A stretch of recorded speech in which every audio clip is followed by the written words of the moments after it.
Hi! Hey guys, what's up? My name is Dom. Welcome back to my channel. If you're new to my channel, I typically make bookish content, movie content, and anything else in between because I like to do whatever I want on this channel, and tonight we're going to talk about movie content. For tonight's video, we're going to go over the best movies I watched in 2022. I watched 102 movies last year and I picked out 10 to talk about for this video. These are all new to me movies, and quite frankly, it was very hard to make this list. So after a while, it's in no particular order just because I couldn't really decide what my top movie was of the year. And also, some of these movies did come out in 2022, but others did not. So without further ado, let's get started. So at number 10, we have Guillermo del Toro's Pinocchio. This is del Toro's take on the wooden boy that comes to life. Now, I did watch the Disney live action version, which I absolutely hated. So one of the reasons I ended up liking this one so much was it was nice to see Pinocchio be a little shit again. Because that was one of my main gripes of the live action. He wasn't a little shit. He questioned everything he did. But in this one, and like when I say little shit, I don't mean he was mean and an asshole. In this one, he does terrible things, but he is very well-meaning because that's the way most kids are. So it was nice to see again just because I feel like the whole point of Pinocchio becoming a real boy at the end and learning his lesson was because he had to learn how to not be a little shit.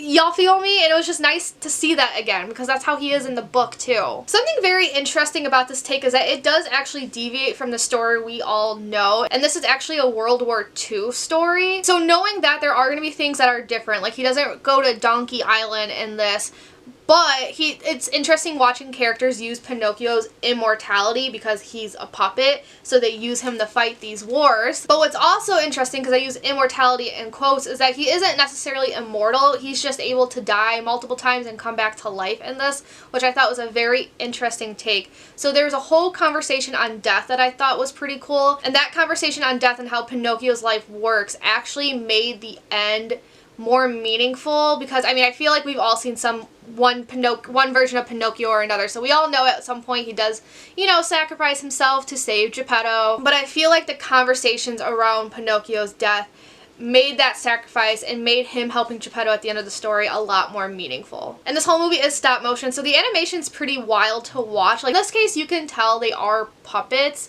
but stop motion just amazes me. Watching things flow so nicely, knowing like a 10-second scene must have taken days to film. And of course, it's Guillermo del Toro, so we have to mention the creatures in this film. I loved all the creatures created for this story. There's like two blue things. Like one was the blue fairy, but wasn't called as such. She was something else. And one was like the monster of death or whatever her formal name was.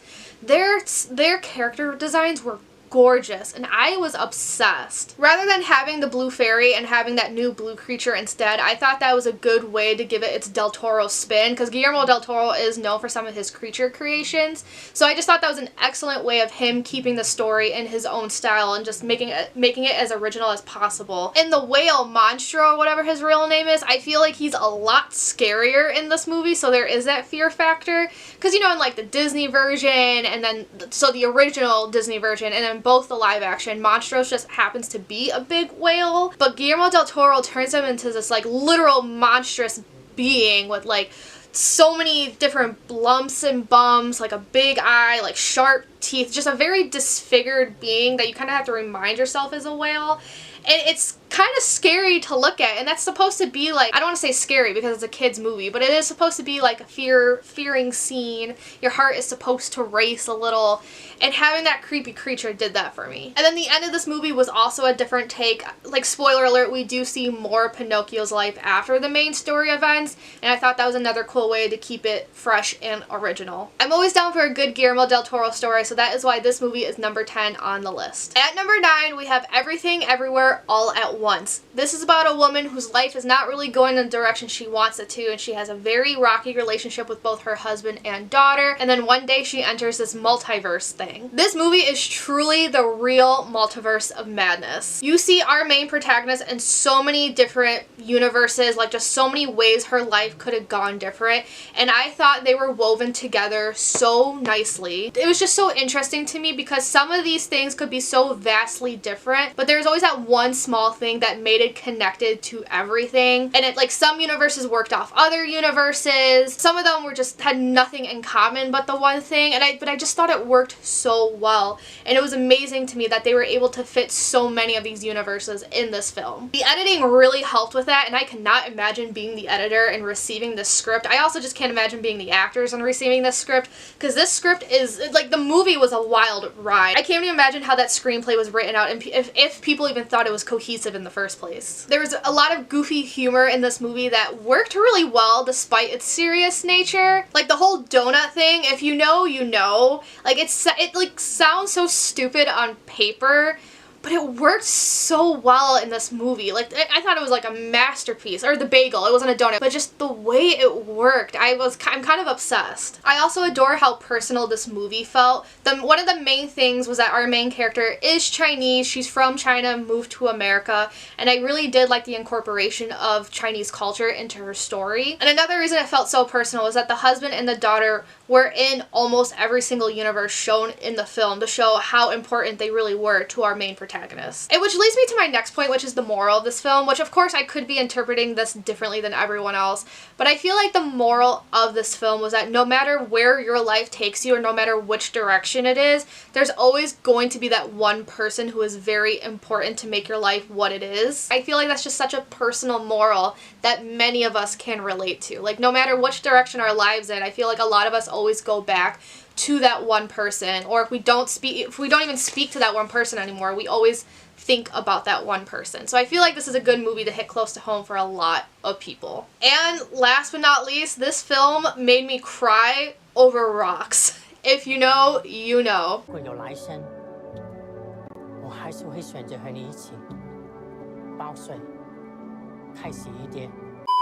Number 8 is Glass Onion. This is the sequel to, the unofficial sequel, I guess, to Knives Out, and our inspector, I think his name is Benoit Blanc, gets invited to a huge mansion, huge party in Greece. And of course, it's a murder mystery. The reason this made it to my top 10 was the narration style of this murder mystery. It's so simple, yet the way this is told has so many layers to it, which I thought was a good choice considering, you know, what else has a bunch of layers. Onions have many layers, and what's the title of this movie? Glass Onion. Onions have layers. Ogres have layers. Onions have layers. You get it. It's not told in a linear fashion. It does backtrack at one point, and so many things quickly work off each other, so you have to make sure you're really paying attention to the film and what it's telling you, because it actually is a very simple story, and yet some of these plot points that they point out and like nitpick, like you don't see, because there's so many things going on at once, which is purposeful. Like, our director's purposely trying to distract you so that you don't see the small thing that comes back later, and then when it does come back, you're like, oh my god, yes, it was right there in front of me the whole time. Which is why it's so interesting, because like the answer to this movie, like the end of the murder mystery, it's right there the whole time thinking about it. We knew who the murderer was from the very beginning, but you forget about it because their narration style has so many layers, because it goes back and forth constantly. And even our inspector says, like, explicitly, like 3 times, it's right in front of his face, you know, kind of hitting you over the head with the point of the movie. And yet you still almost miss the point of the movie until the ending's revealed, and you're like, huh. And I just find it so interesting just because of how complex Knives Out was. So it was interesting that Rian Johnson went the simplistic route rather than the complex route. Which in a way, like, this is still complex. It's so hard to describe this because it's a murder mystery, so I don't want to like spoil anything. I feel like it's such spoiler territory. So I guess what I'm trying to say is, from what ended up being such a simple story, it was still very gripping, it was still exciting, and it was also just as funny as the first movie. At number 7, we have The Cabinet of Dr. Caligari. This is about a man named Dr. Caligari who has control, custody, what have you, of a sleepwalker named Cesare. The main reason this movie made it to my top 10 films of the year is because the plot twist at the end actually caught me by surprise. And I was not expecting that, because this movie is fairly old. I think it came out in like 1920, because it's a silent film. And I've seen so many horror movies over the years, and some of them, those plot lines are like, they're the same, essentially. So I wasn't expecting such an old movie to get me the way it did, but if you saw my movie reaction, I literally, like, I gasped, and I was shocked, I was swearing, because I just couldn't believe the plot twist. Like, I was ready to have one discussion at the end of my reaction video, and then I ended up having a whole other one. I was getting ready to talk about if Cesare is truly evil or not, and then, bam! Bam, it got me. I really love the set design in this film because little did I know throughout my viewing, it really was not until the end. The set design actually was very important to tell the story and to pull off that plot twist. The set designs are very small and it really, really works with perspective in order to do that because it's a very disjointed set. Like, things aren't straight, like a lot of the buildings are curved. And it's interesting because, like, it looks crazy. And throughout the viewing, I'm like, okay, it's just for aesthetics, but it wasn't really until the end that I found out it was purposeful because it's in the point of view of a certain character. This movie also has a great use of shadows and just the way Cesare's body would move for the creep factor. This movie is actually very creepy if you watch it in the right setting. So during my viewing, it wasn't really that scary because, you know, it was daytime, I had the lights on, but I was editing my reaction home alone at like 2 in the morning with the lights off. I was like looking over my shoulder, like every shadow around me creeped me out because I'm like, oh my god, is that Cesare? Just because the way Cesare moves in this is so disturbing. It's those older movies that just know how to get you. I would argue they get you better than the modern movies do. At number 6, we have 1968's Romeo and Juliet. I think we all know the plot to this story by now, so I'm just going to skip over that and go right to the review and why it was number 6. But it's number 6 because out of every single version I either read, listened to, or watched, this is by far the best version I've ever had the pleasure of viewing, and it's the only one where I was actually genuinely rooting for them. The acting in this was amazing. Like, the Shakespearean English rolled off the two actors' tongues so well, which is probably a weird comment to some of you, but I just feel like in so many versions of Romeo and Juliet, it always comes off as awkward, and you can tell that's not how the actor naturally speaks. And it does help that their acting matched the words, but I feel like in all these Romeo and Juliet adaptations, there's a lot of overacting, and I feel like overacting just does not translate well to the words you're saying. It's very hit or miss depending on what you're doing. But these two actors were not overacting. It just all felt natural. Like, I felt like I was watching an actual couple and not two teenagers playing for a movie. Which is the other comment, like, because in all these other adaptations, they tend to age up Romeo and Juliet. But in this version, Romeo and Juliet were played by teenagers, so it was teenagers playing teenagers, and I felt like that helped get the point across. And because I was rooting for these two, I actually did cry when they died at the end. I really wanted them to live and have their happily ever after. This version of Romeo and Juliet gave me a newfound appreciation for the story, and these actors had me convinced that maybe true love at first sight does exist. At number 5, we actually have a short film, and it's called Who's Hungry? It's about two kids that get kidnapped. I've seen many short films with this plotline because I remember being in like 1st, 2nd grade, they would show us a lot to, you know, kind of to scare us. Don't go walking away with strangers. But there's something about this one that really messed me up. And I feel like it was all in the art style. The character design of the kidnapper, I felt like personified what a kid really feels like in that situation, because in this short film, the kidnapper was this big, giant monster. And I feel like if I were a kid who was kidnapped, that's how I would view the kidnapper. Not because, yes, they are literally taller than the kids, but like, when you're so scared like that, you don't see an adult, you see a big scary monster. It was animated in a pencil drawing art style, which I felt like was very reminiscent of children's drawings, and it felt like something I would find in art therapy. And the whole thing just reminded me of like the fear I used to have as a kid. It wasn't one of my main fears, but I feel like everyone as a kid had the fear of being kidnapped in the back of their mind, and it's something I forgot about until watching this short film. Like, I've been repressing it all these years because there's no need for me to worry about it anymore, but now I am remembering it, and it's like, ooh, like that was actually something I genuinely feared as a kid. So the main reason it made it to not only my top 10 but my top 5 was because for a film that was so short, it did fuck me up pretty badly. At number 4, we have House of the Devil. This is about a woman who has to babysit a house, and it's for a family that has a big secret. Now, when it comes to this movie, the title of the movie and even like the title card in the beginning give away what that big secret is, and I've seen many movies with this plot line, but there was something about this version that kind of messed me up. I feel like I'm saying that a lot for these movie reviews, but it truly did like fuck me up a bit. Because for a movie with an unoriginal plot line, because it came out in 2009, there's so many movies that came out before this with the same plot line, I was unsettled throughout the whole viewing experience. Like, even though I knew what the plot twist was going to be, something still felt off. And like, I could explain why, because I knew the family was messed up. I knew what the family was associated with. But part of me still like questioned that, and like, even though I knew what was off, something still felt off. I don't know if that makes sense, but I'm sure we've all had a similar fear like that. This movie takes place in the 80s, and I thought it was an interesting choice to have the visual and audio quality of an 80s movie, and therefore it made this movie feel timeless. So rather than watching a historical fiction, I felt like I was watching like a modern for its time movie. And like I said, those old time movies, they tend to be scarier than the modern ones. Other than that, I don't know what it was about this film, but I could not get myself to rate it below 5 stars, so that's why it is in the top 10 movies of 2022. At number 3, we have Ready or Not. This is about a woman who marries into a very rich family. They are rich because they are toy makers, and every time someone in the family marries, they have to play a game at midnight. Our protagonist picks hide and seek, so now the whole family is trying to kill her, and they have to kill her by morning. This is like the perfect horror comedy. It has impeccable comedic timing from all our actors, and all the actors have their own comedic style,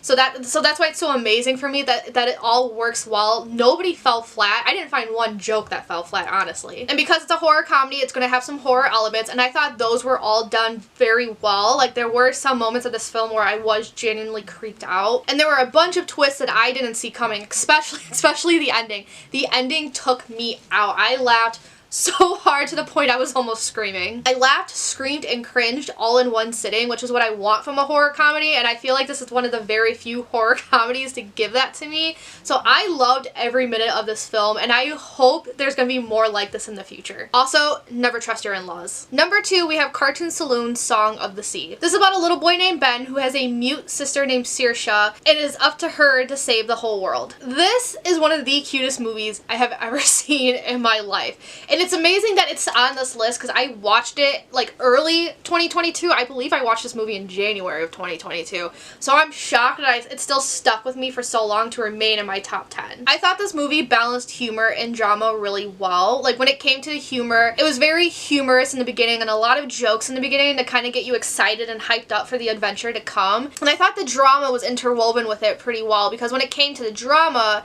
there was a lot of contention between our siblings. Like, Ben had a lot of resentment towards Saoirse just because he couldn't really communicate with Saoirse. There was a lot of hard feelings towards her because of what happened to their mother, but there was also love between them. No matter how mean Ben was to Saoirse still loved him and did everything she could for him. And then obviously the way these children's movies go, like, Ben did everything he could for Saoirse. Like, even though he would kind of like, I don't want to say hated her, but even though he kind of didn't like jive with her in the beginning of the film, he still, although reluctantly, took her on this adventure to find out what the big mystery was. I thought this film also had a very interesting villain. I found her to be pretty complex for a children's movie. I feel like in a lot of children's movies, villains are, you know, it's black and white, so villains are bad just because the movie needs a bad guy. Whereas this one, her motives were very clear, and I actually found myself sympathizing with her at the end. And y'all know I am down for a sympathetic villain. I thought this movie had great music, which is good considering the story of the Selkie and the daughter Saoirse. During its happy moments, the music was very dancey, and at the end, when I was expecting, like, you know, sad violin strings, I didn't get that, and I was pleasantly surprised. Like, the music at the end, it was so soothing, and I still think about it. Like, the song at the end still gets stuck in my head. Going off of that, like, I just thought this ending was beautiful. Like, it was such a beautiful scene, and I wish I could talk about it more, but I can't because of spoilers. But I loved it. I was so transfixed, and I thought the animation during that whole scene was beautiful. It was like nothing I've ever seen. I'm in love with Cartoon Saloon style, but especially the way Song of the Sea handled it. I couldn't look away, and I wanted it to keep going. I also cried multiple times throughout this film, and y'all know I'm a big baby, and if anything can make me cry the way this film does, it's up there. It's one of the top films of the year. And this movie was just like the Irish Celtic folklore story that I was looking for. This whole movie is based off Celtic folklore, and I've been obsessed with Celtic folklore ever since I visited Ireland, and like, this movie makes me want to go back so bad. I loved Ireland while I was there, and I would love to go back. And last but not least, because of course it gave this movie some pointers, they played my favorite Irish folk song.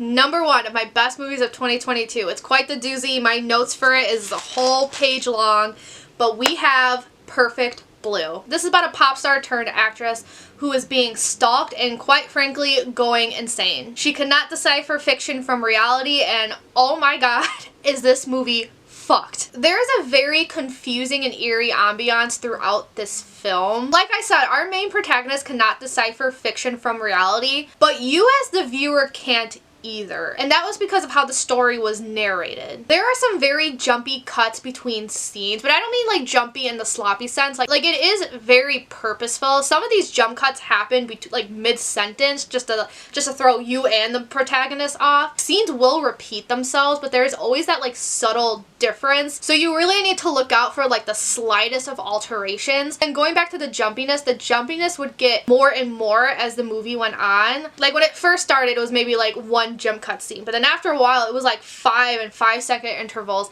and my heart was racing because I was so scared for her, and I was just so confused. I wanted to skip parts of the film just to see if she was going to be okay, or just because like that's how uncomfortable I was. Like the secondhand uncomfort was hard to bear.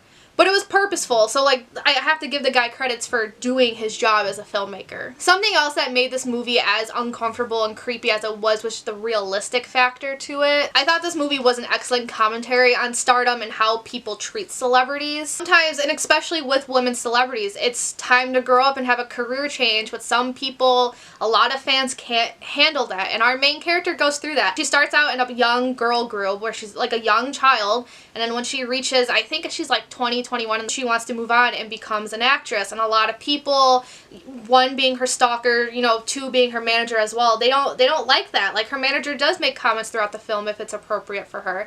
And the stalker, it's one of the reasons he's stalking her and angry, because she's doing, you know, sexual scenes, she's posing naked, but she's also a grown woman. And it just reminds me of things we see in real life too when it comes to celebrities, like especially for women. And like honestly, male celebrities can't escape this either.